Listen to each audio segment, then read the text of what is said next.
So after my little outburst with the Sony Bluetooth headphones, I had to get another set of Bluetooth headphones, and I was thinking, should I just go like middle of the line like always? Should I go kind of cheap, since I already spent all the money on those Sony Bluetooth headphones, and then I broke them out of my own anger, so I couldn't get my money back or anything? Should I go like all out, like get some really great sounding headphones for once, and then since they're Bluetooth, they'll be even more expensive than usual? So I was doing a bunch of research, looking at the different driver sizes, the different name brands and everything, and I ended up going with the JBL E55BT Bluetooth headphones. And so brand new at the time, they're $150. Right now they're only $100, and then I got them used. Well, it was like an open box, so they were pretty much brand new, but I got them for $80.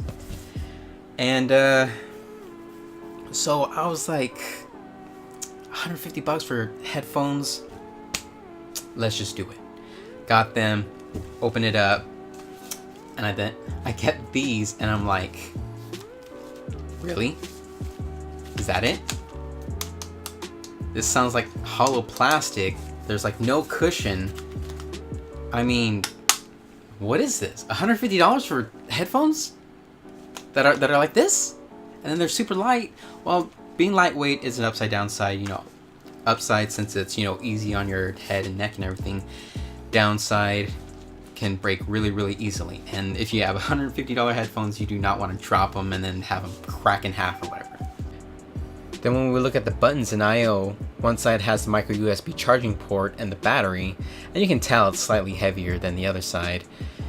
And on this side, we have the power switch with an LED indicator. It'll be white when it's powered on and then blue when it's actually connected.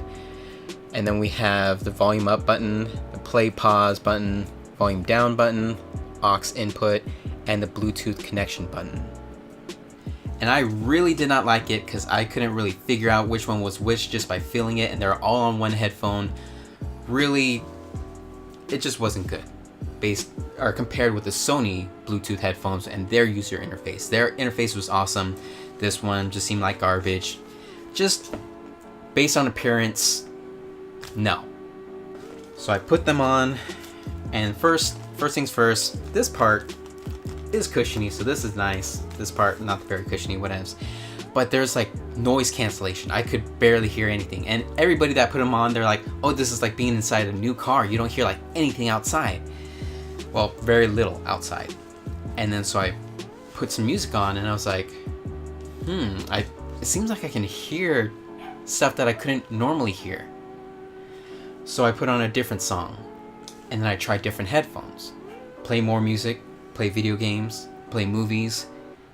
And honestly, these are the best sounding headphones I've ever heard and that I've ever purchased. This isn't some sponsorship thing. I'm not paid to say this.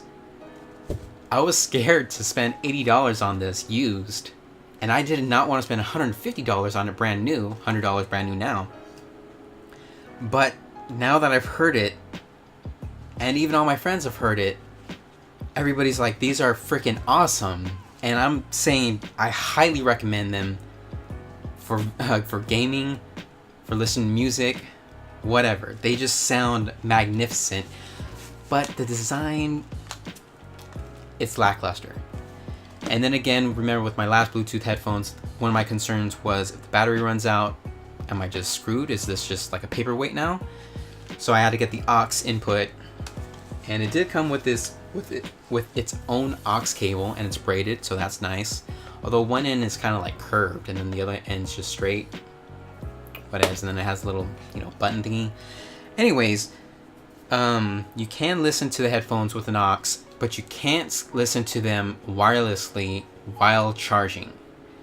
So it says you can charge it and put in the aux and listen to them, or just have it charged and then listen to them wirelessly.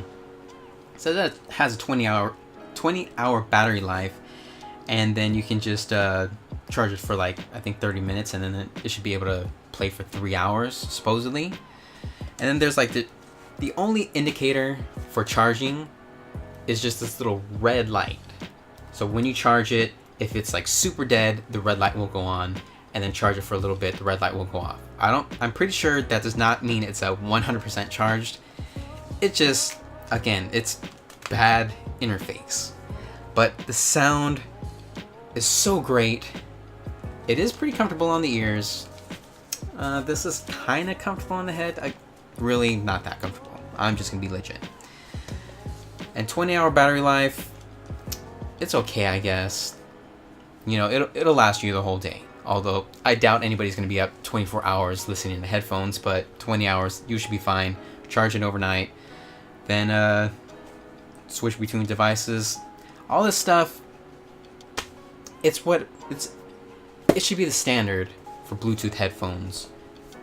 Although I would like it if you could listen to them wirelessly while charging instead of using an aux cable. So with all that said, I highly, highly recommend these, especially now that they're down to $100, probably because there's new models coming out. And I will leave a link in the description to an Amazon listing. If you use my listing, I'll get a small cut of it, but it won't cost you guys anything extra. It'll just help keep my website and my YouTube channels running. So please use my link. But that's pretty much it. You can leave a comment if you have any other questions about it, or just comments, thoughts on the headphones.